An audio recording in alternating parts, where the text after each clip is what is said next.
You are listening to TMBDOS. They must be destroyed on sight.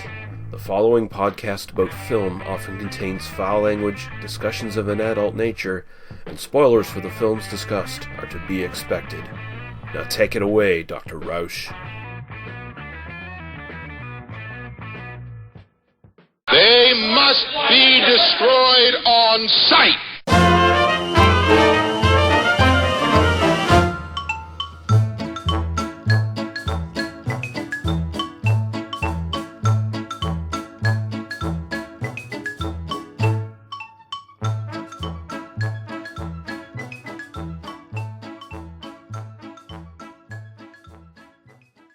All right, welcome back. It is They Must Be Destroyed on Sight, episode 191.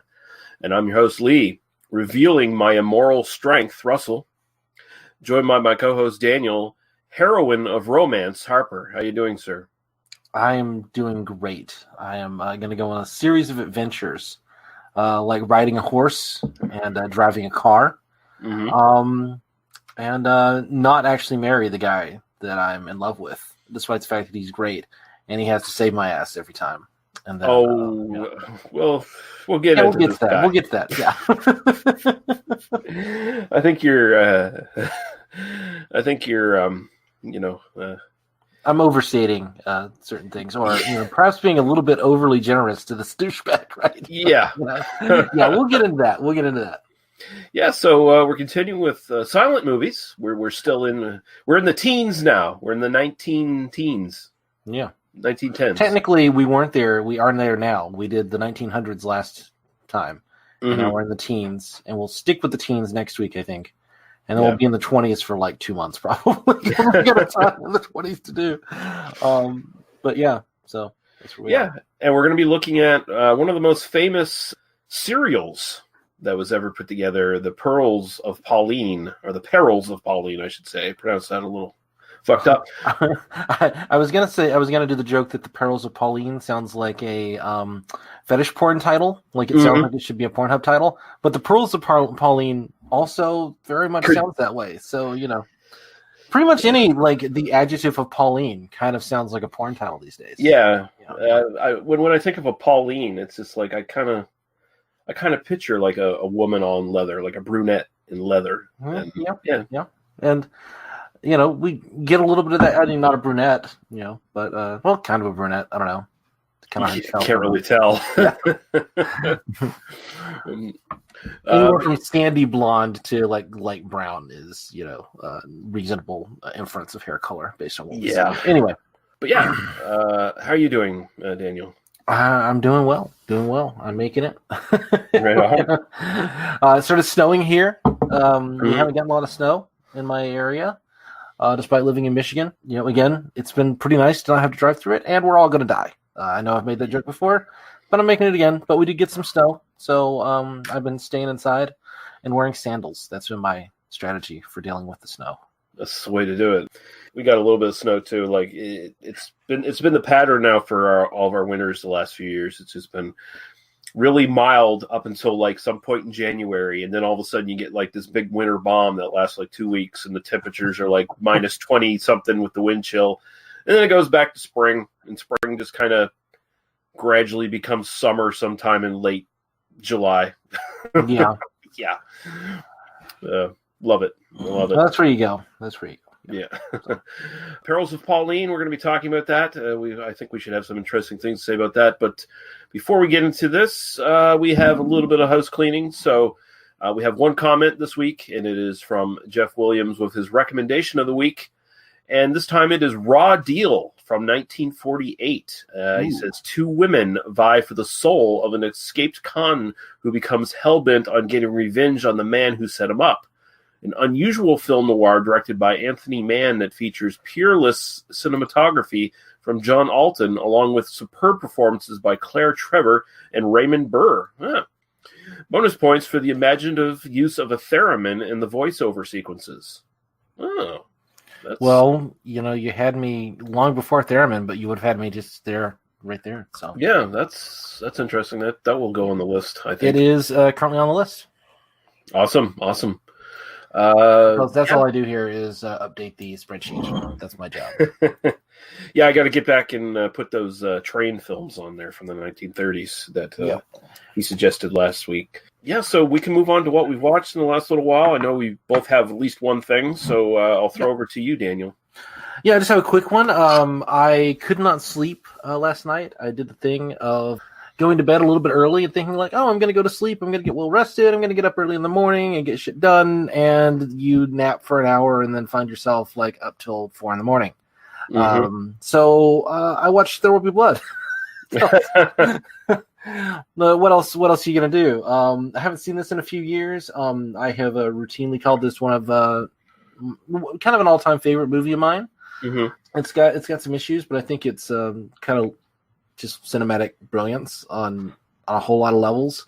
And rewatching it really lived up to that. The score, I mean, the Johnny Greenwood score. Like, the funny thing is, I've listened to the score so many times, like independently of watching the movie, that watching the film, it just feels like kind of like a classical music score that's been like that the film has been cut to. Mm-hmm. So it's kind of an interesting phenomenon, kind of coming back to it, 12 years after I saw it originally. But yeah, no, I love this film, and I don't know, maybe we'll do it at some point because I think it's really worth talking about. And then also, one of the reasons I watched it was just because we're kind of in that era of we're watching stuff that was made at the time that film is set, because that film is set in the early 20th century, run around the time of these films being made. So I thought it would be kind of an interesting counterpoint. And it is interesting how much, obviously, that film doesn't look like a silent movie, and there is no like silent film in There Will Be Blood. But it is interesting how much of the costumes and the way that kind of the sets are put together, and do match what we see in some of these films. So you could see it made as a silent film. Like you could see it like absolutely. There's so little dialogue in it. Yeah. I mean, although it's doing something a little bit different than something like Perils of Pauline, obviously. But I think as we get into the 20s, I think it'll be interesting to compare it to something like Wings, for instance, and some of the kind of Battleship Potemkin and Greed. If we end up doing that one, that one's on the list. But I think that one's one of those 6-hour ones that we may not actually want to dig into. Anyway, it'll be interesting to kind of compare it to some of the more kind of art films that we're going to approach starting in a couple of weeks. So anyway. It's a great film. If you haven't seen it, definitely check it out. Oh yeah, I own it. So yeah, I know. I'm doing this thing lately where I own the film on DVD, but I want to sit at my laptop and like goof off while I'm I just want to kind of like stroll social media, and I don't want to move to the couch, and so I'll just rent it on Amazon instead of like pick it up, get my ass off the couch, and like go grab the DVD. Convenience will kill us all. Convenience will kill us all. Yeah, exactly. Like I give Jeff Bezos money that I've already given him. Yeah, like that's the reality of life in late stage capitalism. That's why he's the richest man in the world. Yeah, right. Yeah, fucking asshole. Yeah, the one thing I'll mention, I just watched it tonight, actually, before we started recording. Ready or Not from last year. It's a horror comedy starring Samara Weaving, who is just gorgeous. Like, I think I've fallen in love with that woman. My God, her face is just perfect. Actually, it's her teeth. I'm like really, really attracted to her teeth. They're so perfect. Like, it's just. You're a dental fetishist, but only for this one woman. I think so. Her teeth are just immaculate. Like, I don't know what it is, but it's a great little horror comedy. It's very unpretentious. It's very straightforward about what its whole premise is. She marries into this rich family that's owns this this board game empire, and they have this pact with Satan. This family, and every time someone new marries in, they have to pick a card in this little magic box, and the card will print out what the game is that the bride or groom has to play that night. And every once in a while, someone picks the Ready or Not card, which is the violent game where the family has to hunt down said groom or bride and kill them. And if they don't, their entire family will be killed by Satan. So Nice. when you know it, it happens to poor Samara Weaving, and so she has to spend her entire night trying to escape this family of rich dickheads who are trying to murder her in various ways, and it's fucking fun. It's a really fun movie. So it's Cabin in the Woods crossed with Knives Out is kind of what you're telling me. You know what? It kind of. I was going to mention Knives Out, but I've only watched half of it so far. I started watching it and sort of fell asleep because I was just really tired. But it kind of is Cabin in the Woods. It was funny because like with Knives Out, the first like bit of trailer, the first bit of footage that came out was right after Endgame came out, and it's basically Chris Evans going eat shit a bunch of times to everybody in his family, and it was this little viral marketing bit that like they knew was going to get a bunch of attention because it's Chris Evans saying eat shit a bunch. Mm-hmm. I remember seeing you didn't really kind of think of what movie I'm looking at, and then saw the trailer or some marketing materials for Ready or Not, and confused the two briefly, and then kind of realized, oh no, there's this other kind of thing that's happening. So yeah, it is kind of like Knives Out meets Cabin in the Woods, maybe meets Clue kind of thing. Very, and it's just it's so refreshing to have a movie that doesn't have all kinds of twists and stuff. Like it's not up its own ass. It's not pretentious. It's just like, this is a straight ahead horror comedy with some interesting characters and some really great performances. Samara Weaving's fucking awesome in it. Like I think this is kind of her thing. Like horror comedy is like what she's really, really good at, because she did a movie, I think it was 2018 it came out. It was a Netflix exclusive, The Babysitter, which was also a horror comedy, which she was really great in too. Really enjoyed it. Definitely worth. It might actually go on my best of list for this year. Awesome. At the very least, I could see it hitting the honorable mentions. So, nice. Well, I should check it out then. If nothing else, and to see those lovely incisors. Yeah, great teeth, man. I gotta tell you. You got to put her in a vampire movie. That's the next step. Oh yeah. I think that would fit a lot of people's fetishes at that point. Her biting down, yeah. Moving on. Mm-hmm. Yeah, so we're going to take a quick break, play some music, some podcast promos, and we're going to come back and talk about the Perils of Pauline. You ungodly warlock. How about throwing a little beach party for yourself and letting these people to get to know you oh so better? Hey kids, it's me, your good friend Alistair, here to tell you about a wonderful movie podcast called Get Soft with Dr. Snuggles. What happens is, every 2 weeks, the love of my life, Siobhan, and I are joined by a cast of friends, family, internet weirdos, and special guests to guide you through the wild and woolly world of erotic thrillers and softcore films. Everything from alien abduction, intimate secrets, to Zarita, Passion's Avenger, and all points in between. Check it out now on iTunes, Spotify, or wherever you get your podcasts. What's that horrid man talking about? Hello there. My name is Matt, and I'm a humble court bailiff in a courtroom designed to bring musical justice to all. Each week, we have a podcast with a judge and a jury, and we determine whether a song is guilty, not guilty, or not guilty by reasons of insanity. Something like, Sucking, licking, lubing, fisting. Or maybe it's a cover of Tom Petty.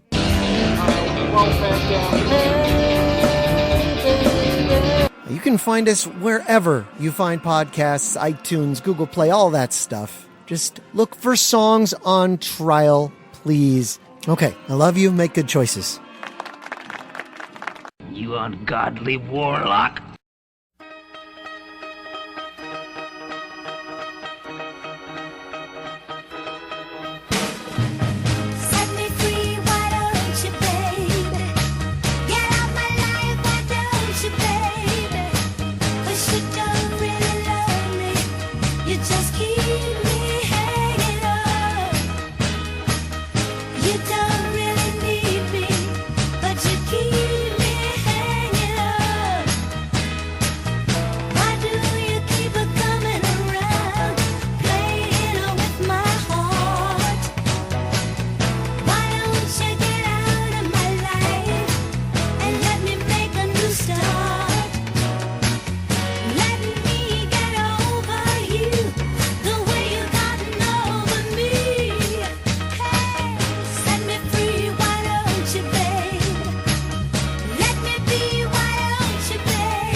can do about it.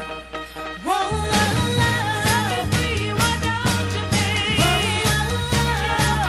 Why don't you, babe? Set me free, why don't you, babe? Get out my life, why don't you, babe? You don't really love me, but you keep me hanging on. You don't really need me, but you keep me hanging on. You claim you still care for me, but your heart and soul needs to be free. But now that you've got your freedom, you wanna still hold on to me. You don't want me for yourself, so let me find somebody else. Hey, hey, why don't you be a man about it and set me free? Now you don't care a thing about me, you're just using me. Go on, get out of my life and let me sleep at night. Please, 'cause you don't really love me, you just keep me hanging on. You don't really need me, so let me be, set me free.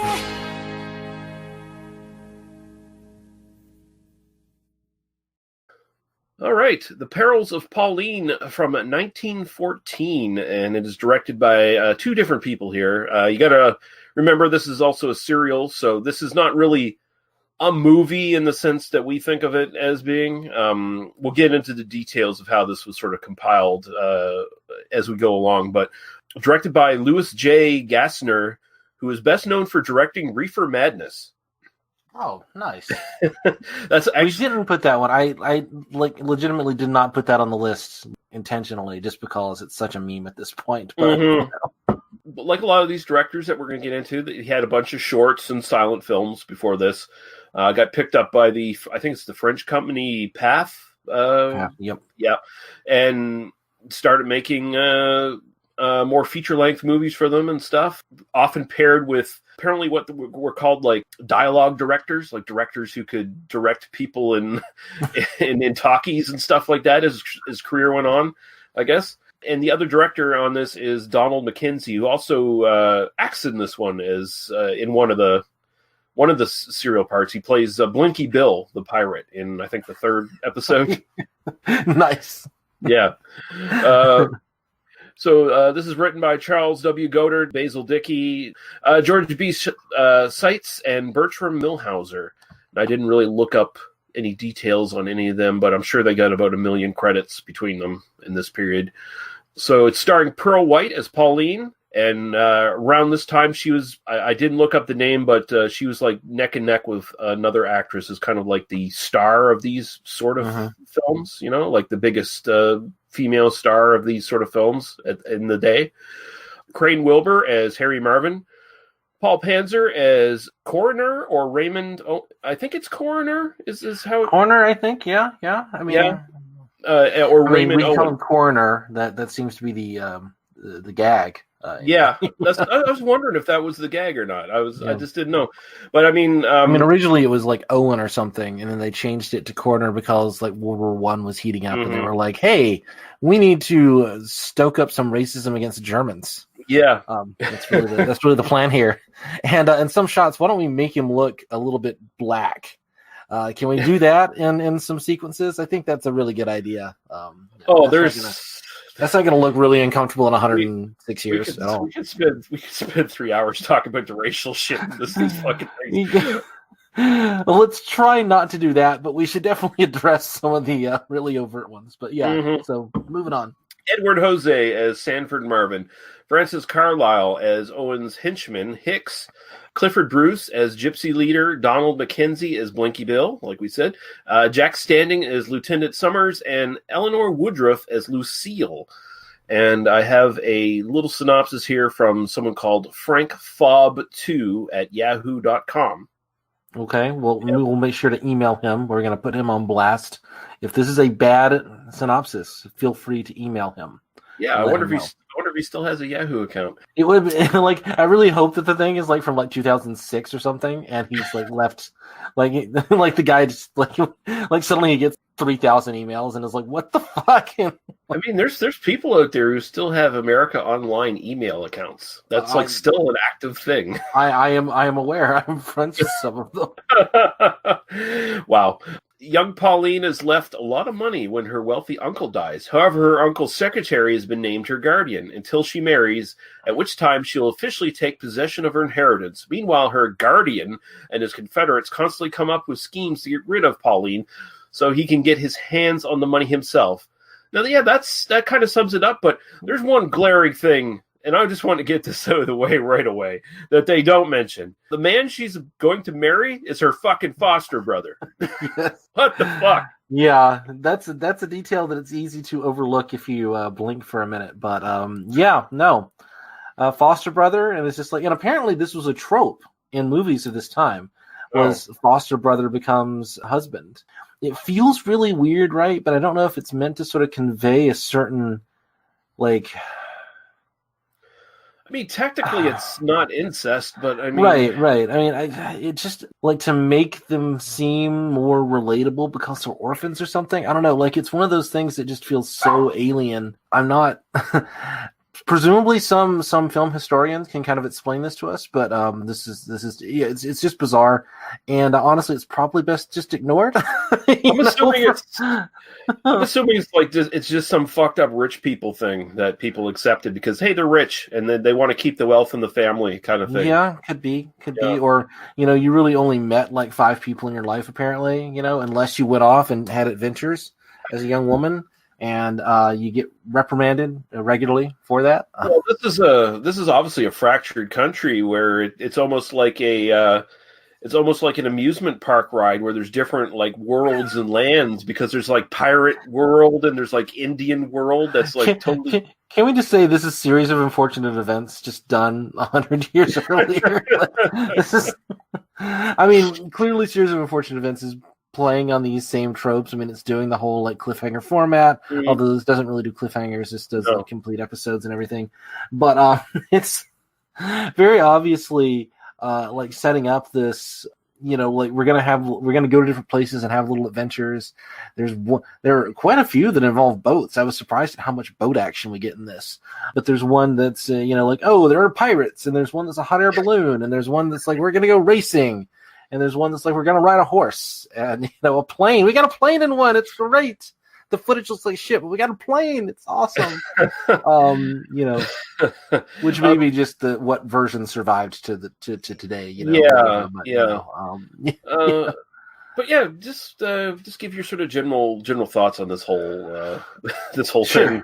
So, I had intended to kind of like watch like 1 or 2 of these a night in line with the serial format, and then kind of didn't for completely boring, nonsensical reasons. And so I ended up just kind of like I had done the first 2 episodes and just ended up plowing through the rest of them today. I did end up like rewatching the first 2 as well, just to like whatever, just kind of throw it on. And I just sort of would watch a couple and then like kind of go away and then come back and watch a couple more, just kind of as I was doing stuff during my day. And then did the last 3 just before we sat down here to record. So, that was kind of my experience watching it. Not the way to absorb these. They're not meant for that, obviously.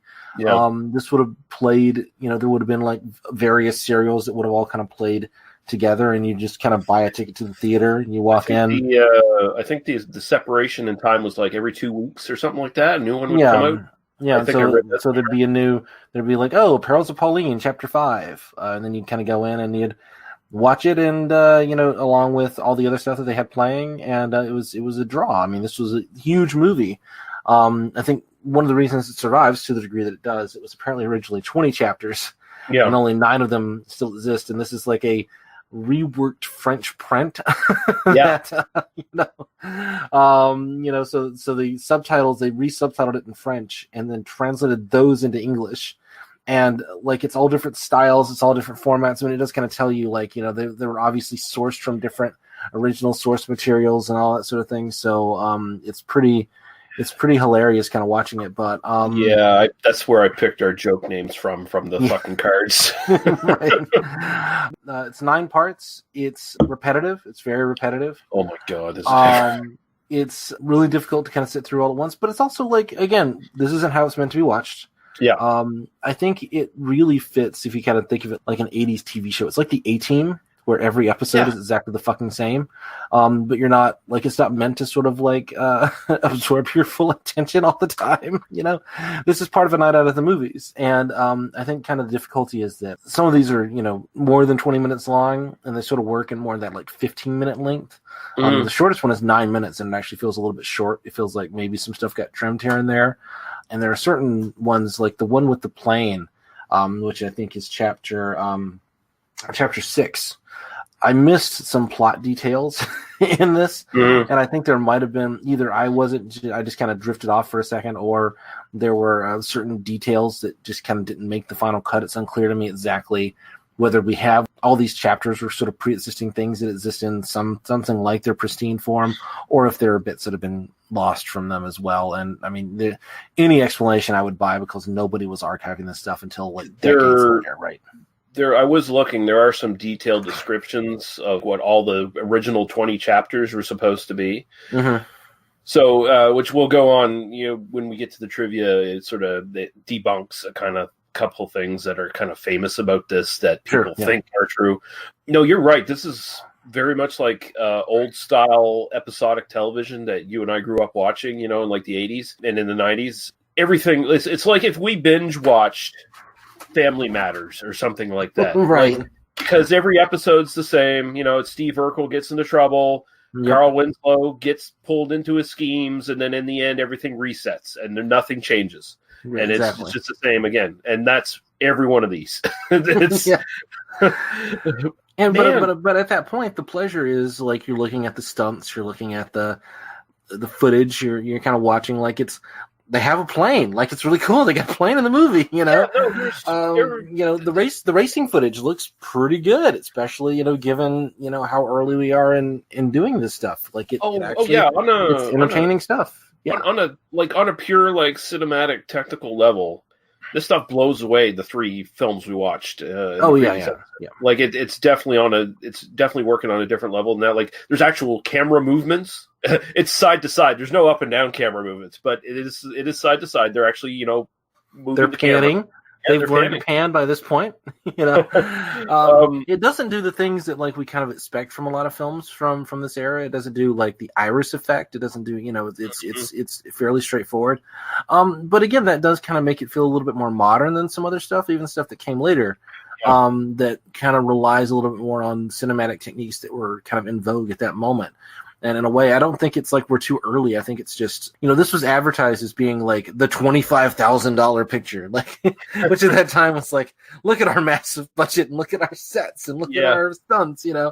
But this is kind of advertised as being that, and I think the point was to kind of just, you know, wallow in the gorgeous footage and just kind of how big the scope is. And if you kind of view it that way, it really works on that level. I think there's a lot of like really pretty impressive shots in this. It's really impressive, just stuff. Like the spectacle is the point, I think, is what I'm trying to make. I think it works on that level. I think the screen performances are definitely much more modern. Like they feel more closer to what we know as screen performances from our era. I mean, again, they're still exaggerated and comedic in tone because they kind of have to be if you're trying to get a point across. You know, you got to kind of pantomime for the camera and stuff like that, right? Really good. I really like Pauline. I think she's great. Like Pearl White. Yeah, I think she's great. I think she's horribly mistreated by this series because she's kind of portrayed as the dumbest woman alive. Everybody is really dumb. Like this is a film serial. Mm-hmm. Of the dumbest fucks in Dumbfuckistan. Like that's where we are in this world. You know? I read a review by the Movie Silently Twitter account, who I recommend highly, and who would hate this series because we're not spending enough time in the 1910s and 20s. But it's a great Twitter follow if you do want to kind of learn about silent film, and she wrote a review of the film. I mean, basically kind of just hits all the high points, but I mean, is like, no, these people are all completely stupid. The idea that like there's one person who benefits from Pauline's death, and nobody ever says, maybe that guy is the one who's been trying to kill you all these times. Yeah, maybe it was your uncle's secretary. Maybe the guy who's your legal guardian now.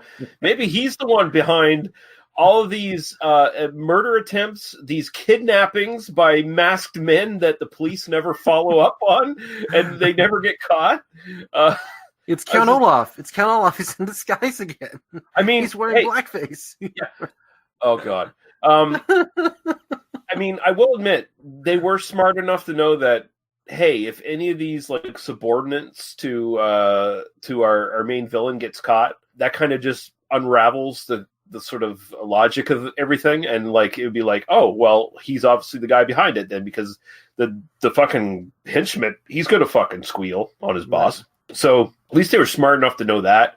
But at the same time, it feels like it's kind of contempt for the audience. These fucking suckers, they won't realize it. They're just in it to see Pauline fucking, in a runaway balloon, or trapped on a ledge on a cliff. Like, she doesn't even hang from a cliff. She just she's just going to give us a legitimate cliffhanger. She's just standing on the cliff. Like, come on, give us a real cliffhanger already. There are no cliffhangers in this. Like, everyone is a self-contained episode. Like, some of them do directly follow one another. Like, there is a little bit a bit of continuity between, like, I think the middle episodes, but there's no cliffhanger. It's no like, tune in next week to see what happens to Pauline. It's like, we already know what's going to happen. She's already safe again, and she's going to go on another adventure, and the fucking secretary's going to try to kill her, and it's going to fail. And everyone ends with like, tune in next time with another chapter of the Perils of Pauline, and then like big question mark, logo, which was actually really visually strong. I kind of enjoyed that question mark at the end of each one. It did strike me as cool. But did you have a favorite and least favorite, like particular ones that you thought were more effective than the others? I mean, just to kind of get it out of the way before we get into a little bit more of the meat of these.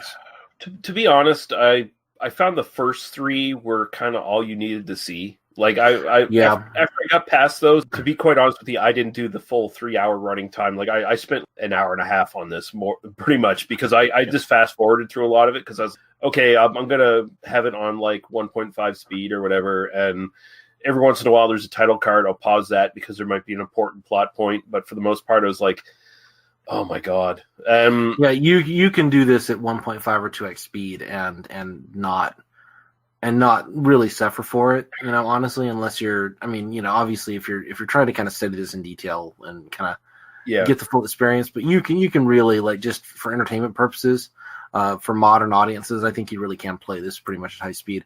I also did the thing of like, didn't watch it with the audio. I just kind of put on music on my own, like in my headphones, and just kind of put it on like on my laptop. I find that was something that kind of helped, because the music is so generic through so much of it, that it's distracting. It's distracting from the viewing experience. Right. And I think maybe with a more, if somebody did write like kind of a more interesting score, I think it might work better as an experience. Because, I watched most of this just silently. No, I think you're right about sort of the first three being kind of what you need to get, kind of what you need to see. I thought the first one was probably the best overall. It's the longest. It kind of sets up. It has an actual plot, that it sets up the whole serial, and so you actually get to learn kind of the backstory. It's the longest. It also has, I think, the best the hot air balloon escape, rappelling down the rope. Is just this really nice stunt. There are claims that, like, apparently she claimed that she did all of her stunts. There's some, most actors do that kind of. She obviously did do some of her stunts at the very least. Right, yeah. Like, there's reports that she hurt herself and stuff on set, like on some of these. So. Oh yeah, no, I believe she did. I mean, most people say, yeah, she did some or most of them. I don't think anybody actually believes she did all of them. But I also really liked the last one, and in particular the kind of she ends up on a target ship that is being used for like target practice by the Navy. That one actually has a sense of rising tension, because like she's She's on a boat that's been plugged to sink by a German bad guy and by Corner. And then so that starts to sink, and then she's got her little dog with her. And then, she finds this like target ship, and she's like, I'm saved. She starts getting fired upon by a cannon. And then that starts to sink. And it's just sort of like, it sounds really simple describing it, but it is pretty well done, even by modern standards. And I think it's in some ways like the funniest performance that she gives, because she really kind of goes all out with the kind of big theatrical, where she's trying to like motion to the like wave to the sailors, and where she's trying to stay out of the water and all that sort of stuff. So I thought that one was a nice finish to the thing. And Corner just like falls off the ship and drowns, and nobody notices. And then she's like, and now I've gone through my year of my silly year of pretending I'm not just some silly girl, and now I am going to marry you, brother. You fucking silly woman, and wanting to have independence. And when will women learn, Daniel? That when will they learn that if they don't get hitched to their foster brother soon, post haste, they'll bring death and misfortune upon their rich family. Right. What is she thinking? Like, just the fact that her uncle isn't around to beat her anymore and indulge her in this nonsense. It's just, it's unexplainable. Like, this is a good lesson for the young women of the time to watch this and go, see, women, don't do this. Just marry that guy, even if he's not all that great, and don't destroy society. Is the ultimate message of this serial.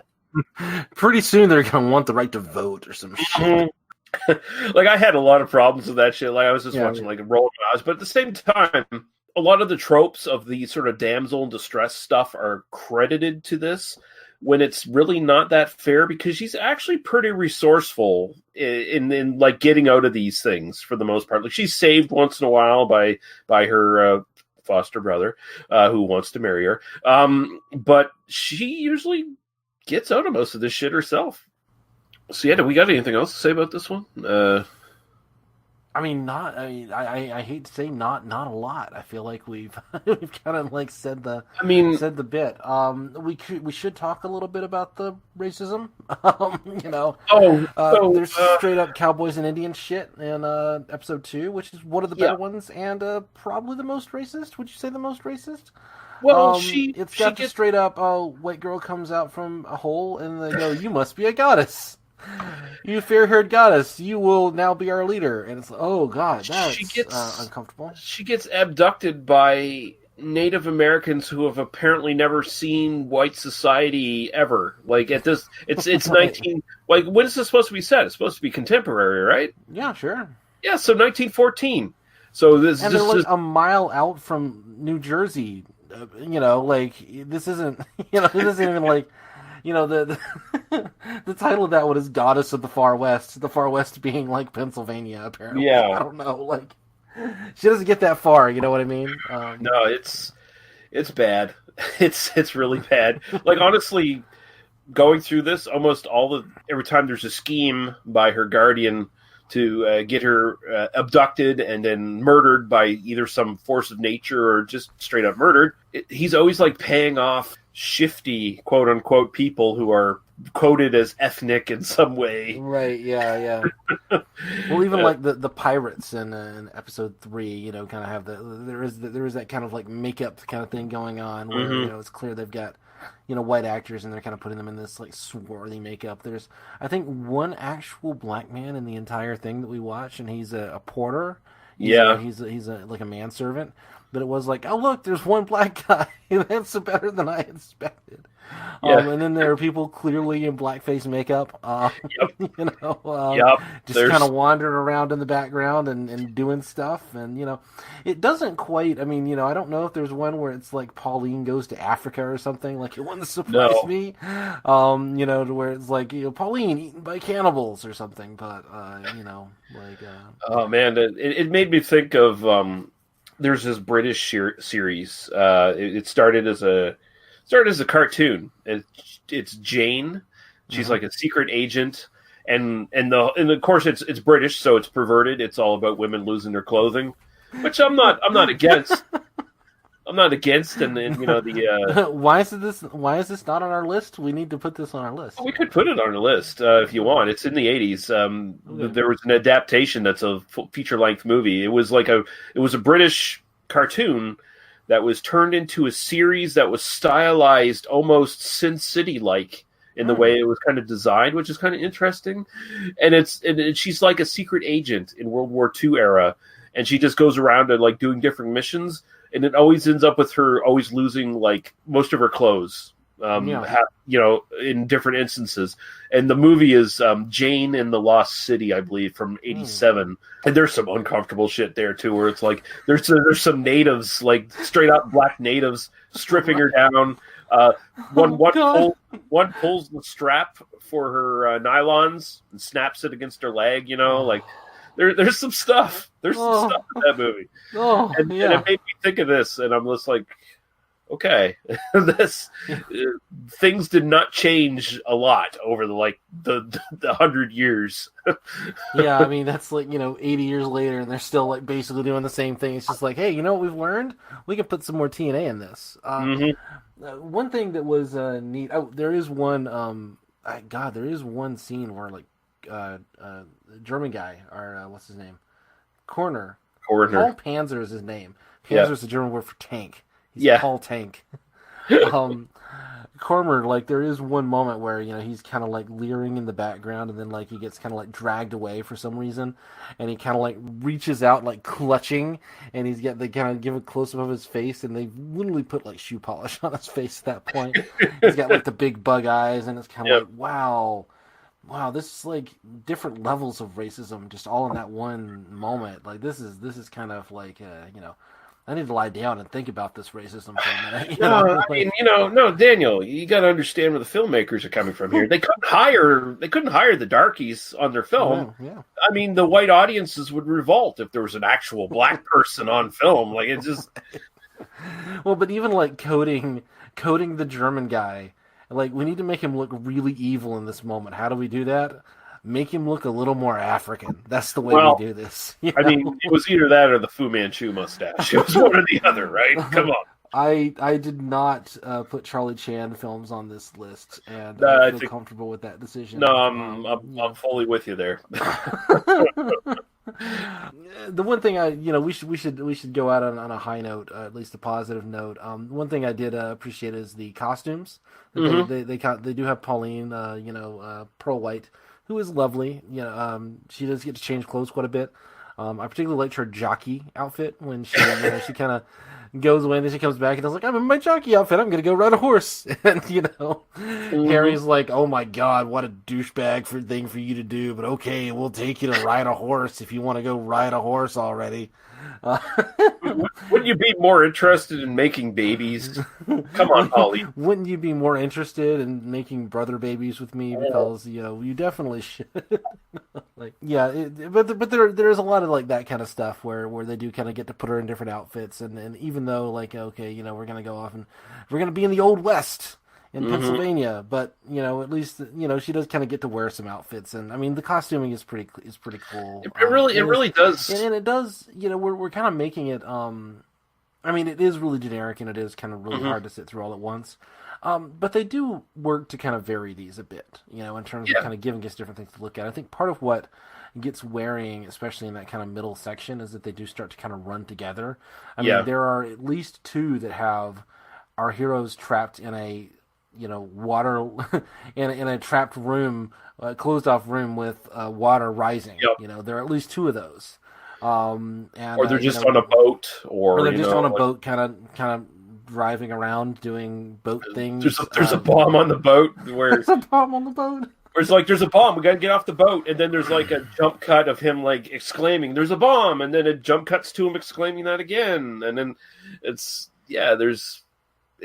a lot of repetition. That's why I would I'm just gonna sort of tacitly recommend this. If you're gonna watch it, if you're gonna watch the whole thing, don't watch it all in one sitting. Don't break it up over the week. Watch it over the week. But if you're gonna watch in one sitting, watch the first 3 and the final episode. That way, it gives you about an hour of like a decent movie, and then you can move on with your life. The fourth one has is the car chase one, or the race car one. And that one's- okay, yeah, include that. That one's only 9 minutes long, and B, pretty good. So yeah, I'd say do that one too. So, but you can pretty much skip 5 through 8, especially Surfing the Flowers. The one like just felt like really runaroundy and pointless to me. Like and part of that might be just kind of getting through that, like, okay, we gotta finish this shit, kind of thing. But that one did feel particularly useless. So I can only imagine what the missing 11 chapters were. If it was, if it. Like, they did kind of budget this all at once, and it kind of, like, it's not like this was, like, shot over, like, years or something. This was all kind of made at once. It was designed to be kind of a thing that would come out every couple of weeks, but it's certainly not, and so it does seem like they kind of pre-wrote it and then, and then kind of shot it and released it, like a TV series would be shot. And so I do wonder, what's in the following 11? Like, if they did just sort of like put all their budget in the first few, and then in the last like one, or I do wonder like how generic they got in the kind of missing chapters. That's a big question. I would have loved the one where they went to the moon or something. Did they go to the moon? That would have been something. But I think it's definitely neat to see like, what, TV really ripped this kind of thing off. Mm-hmm. Totally. Like, that's how sitcoms thrive on this kind of thing, right? It's just reset every time, new adventure. Steve Urkel in the Old West, like that happens or something. I'm sure that's happened on. I think they did time travel shit on Family Matters. Family Matters, they did. Yep. Yeah. I used to watch that as a kid. I'm not proud of it, but I did watch it as a kid. It's got its charms. They did time travel. They did like cloning. They did all kinds of stuff. Yeah, there was like the suave Steve Urkel who was Stefan Urkel. Oh yeah, who wasn't a nerd. Yeah. A little bit of trivia here. So yeah, the term cliffhanger is kind of credited to this, but like we said, there's no cliffhangers in this. They're all like self-contained episodes. The complete copy of the original 20 chapters was the U.S. theatrical version. Does not exist. It's not known to exist at the very least. And I don't think this has ever been cleaned up. I don't know if there's like a good DVD version of this or anything anywhere. I think the YouTube is as good as you're going to get with this. And some of them really do look like scratched to shit. Like, they're bad. I was kind of making fun of like the aircraft sequences in one of them, and I do wonder if they just sort of reused that footage for like various trailers and reused it for their movies so many times, and then just kind of cut it back in the reel, I'm thinking it just sort of because looks like shit because it was just replayed over and over again. Well, there's no master. It's like all that exists is the version they did for European distribution. So I mean, there's no U.S. master anywhere that anyone knows about. So like that's even a concept back then, Right. Yeah. So the novel, the same name, by Charles W. Goddard, was published along with this basically while it was playing. And a condensed version was later published in book form. So this was like released in the serial form, the novel version of this. This serial is influential. It was quickly followed by The Exploits of Elaine. Right. Also starring Pauline White. Pearl White, yeah. Duh. And there's a shit ton of imitations and parodies of this, wrongly attributing the tropes of a woman tied to a train track. That never happened in the serial. The remake of this from 1947 has that. Where she's tied to a train track, and you got the Snidely Whiplash villain with the top hat and the mustache. I did stick the 1947 version on the list, so we can we can decide when we get to the 40s if we want to revisit this concept. I'm kind of interested in doing that just to see how it compares. I did a little bit of that in this series, so in like 6 months when we're finally to the 40s, we can talk about it. So and even before the 1947, there was a 33 sound serial done on this too, and done again by Universal in 1967. Apparently, as a comedy. Well, I mean, it's kind of a comedy already. It's kind of a comedy already. Yeah. But, like, it's definitely kind of, I mean, it gets classed, I think, as more of a melodrama at this point. But, yeah, no, I don't know. We'll see how interested we are when we get to the 60s and we've got, like, just kind of a lot more stuff to play around with. You know, one of the ironies here is that, you know, again, and I will give you the link to this movie Silently review because it is worth a read, and I agree with almost all of it. And this woman who writes this blog has forgotten more about silent film than either one of us will ever know. Like, she lives and breathes the stuff, and she was definitely kind of on the this is just not very good. It's not the greatest example, but I think again the thing that makes it interesting is the fact that it was such a huge hit. And it ran in theaters for like 15 years, kind of all over the place. And I mean, you can imagine, you know, showing up and watching like the first talkies would have existed like and you know, across the theater, you know, you would see, oh, Perils of Pauline. I remember that when I was a kid or whatever. Like it's there's an interesting dynamic to some of these kind of films of this era where And I mean, you could probably say there's like some proto-feminism kind of thing here. Like there's definitely something a little bit. I don't know, like it's hard to dig into that with something. But it really does pound on the message of, you silly woman, how dare you have agency in your life. Right. Well, it's also like we haven't seen a lot of the stuff around it, and you know, a lot of the other kind of materials that would have kind of played alongside it, which would give you a kind of a better sense of what would have been in the audience's mind, kind of watching it, what was intended. From what I understand, there's a little bit of a debate about whether you really want to consider this particular version a particularly feminist version or not. Because it's not completely helpless, but I think that the idea that women were completely helpless in these damsel in distress things was a little bit of a retcon later. Like the later versions, like the parodies, would play up comedically the degree of helplessness and would play up the like sexism of the previous era. And then that version is the version that we end up kind of bringing forward to the present day, more so than it was like that was actually the kind of the version that would have been in theaters at the time. Presumably, like the 1947 version might actually be more sexist in a way than this 1914 version. Oh, and I'm well, really like, interested in looking at that to see what that looks like. Well, like the 87 movie based on that British Jane series I was talking about, she's definitely like a competent agent and all that. Like, you don't fuck with her, but she still gets her clothes ripped off on screen all the time. Well, you know, so that's two good things to say about it. You know, that's what this could have used, is a little bit more sex appeal. There's just it's like Zapped, but with a kick-ass heroine in it. You mean it's like Zapped, in that it also has a kick-ass? No, Zapped again is the one with the great girl in it. So yeah. Anyway, yeah, and maybe it is like Zapped again, although she gets her clothes ripped off a lot more. Wow, we're taking this is not only this is the only time these three properties will ever be mentioned together ever. I think it's just amazing that here we're going back to the early 1900s, and we're also going back to the early podcasts that we did. So tying it all together, you know. We're talking about like one of the earliest film serials, most popular film serials, not really the earliest, but most popular.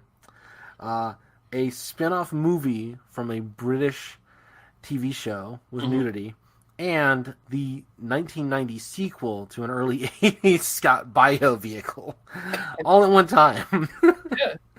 Our audience, there's a reason it's a tiny audience, let's just put it that way, but we love all of you because you get our niche. You put up with us. It's fine. Yeah. This is the one that the projection booth is going to find and listen to. That's how we're going to get famous. It's never going to fucking happen. If Mike White has any goddamn brain cells in his fucking head, he'll never listen to this podcast. He'll never do anything to promote this podcast or say anything good about it. He'll talk about your awesome anti-Nazi podcast, and he'll stay clear of everything else. That's it. That's probably for the best, ultimately. I doubt you're listening, Mike White, but just, stay away. Stay away. Everybody go spam Mike White and say, whatever you do, don't listen to They Must Be Destroyed on Sight. No, please do not spam him. I'm sure he's a perfectly decent human being. Yeah, he gets enough shit as it is. Yeah. So what are we doing next time? Are we going to do? Is that the vampires? Is that The like vampires is like 6 hours long.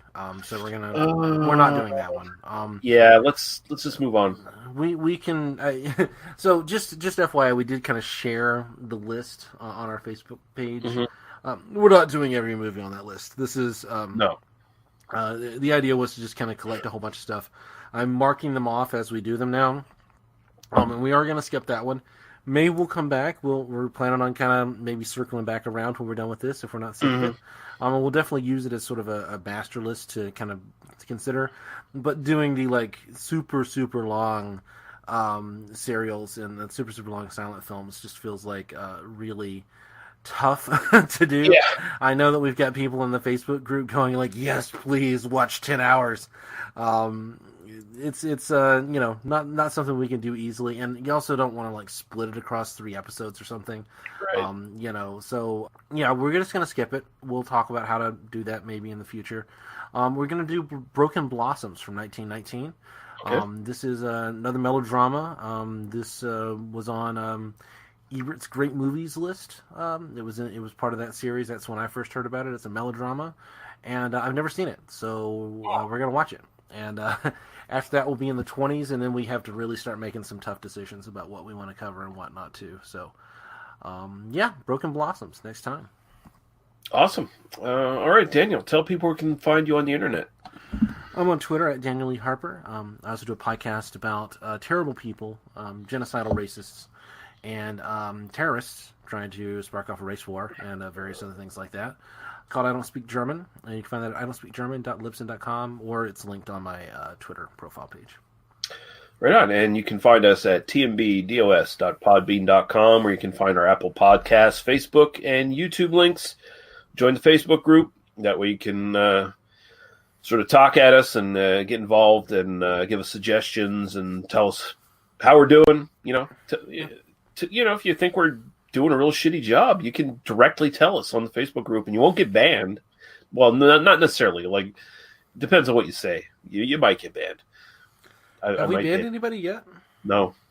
All right. Well, apparently nobody's been that big of an asshole yet. So we'll see. No, every once in a while we drop a person, but we're actually over 100 people right now on the Facebook group. Oh, well, nice. I don't know how many of them actually listen to us, but we'll see.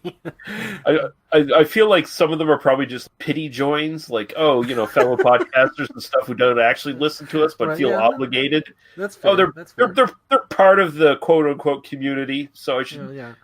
Yeah. Those couple of losers. I did see we got like some comments that are like, this podcast is literally going back to the earliest days of fucking cinema and doing a series on this. And it's like, yeah, motherfuckers. Mm-hmm. That's what we're doing. That's who we are. It's this and 86 comedies. That's all we're doing from here on in.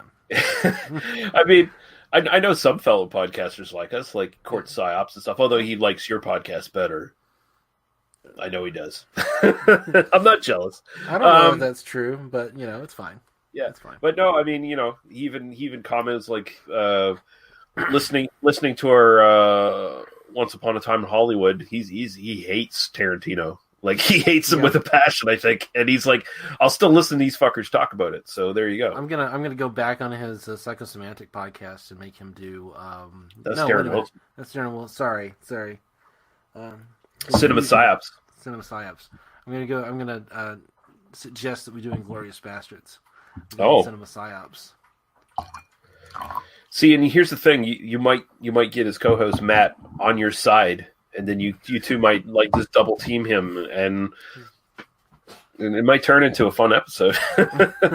double teaming Court Psyops. That sounds like a plan. I could go for that. Yeah. Anyway, we should now get off the mic.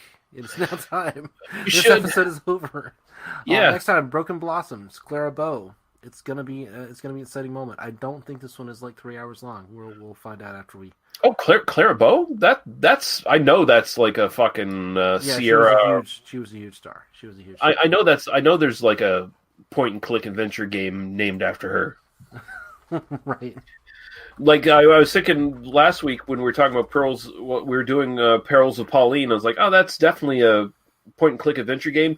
It wasn't Pearls of Pauline. It was named something else, Perils of someone else, but it was in the Hero's Quest line of video games. Or no, King's Quest. King's Quest. Yeah. Yeah, this next one is only 90 minutes long, and it's directed by D.W. Griffith. So, all right. Well, join us again next time, and that's what we're doing. Thank you, everyone, for listening, and we will be back when we're back. Goodbye.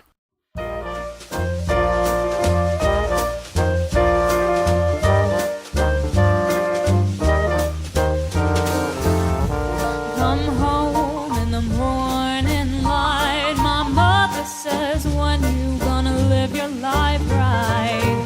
Oh, mother dear, we're not the fortunate ones. Oh, girls, they wanna have fun.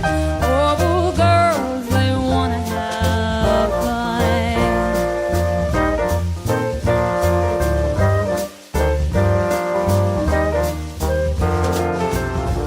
Phone rings in the middle of the night. My father says, what you gonna do with your life?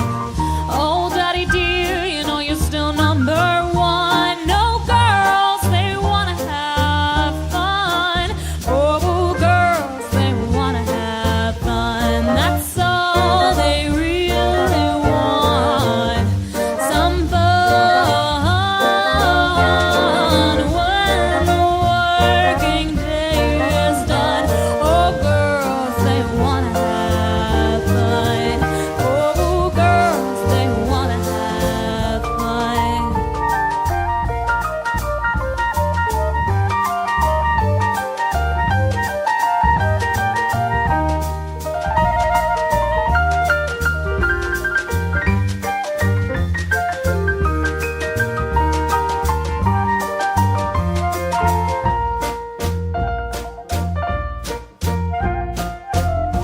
Some boys take a beautiful girl and hide her away from the rest of the world.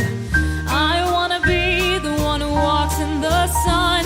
Oh, girls, they wanna have fun. Oh, girls, they wanna have fun. That's all they really want.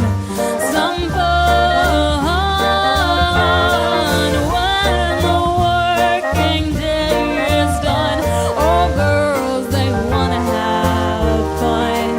Oh, girls, they wanna have fun. They just wanna, they just wanna, they just wanna, they just wanna, they just wanna, they just wanna, they just wanna, they just wanna.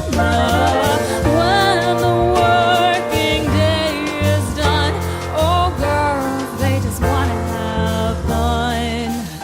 Oh, girls, they wanna have fun.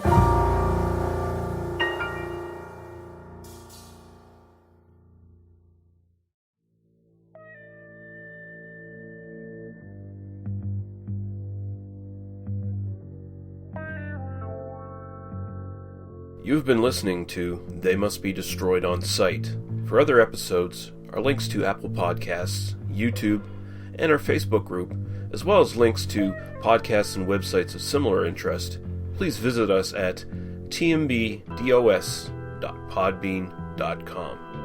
Thank you. Drive through.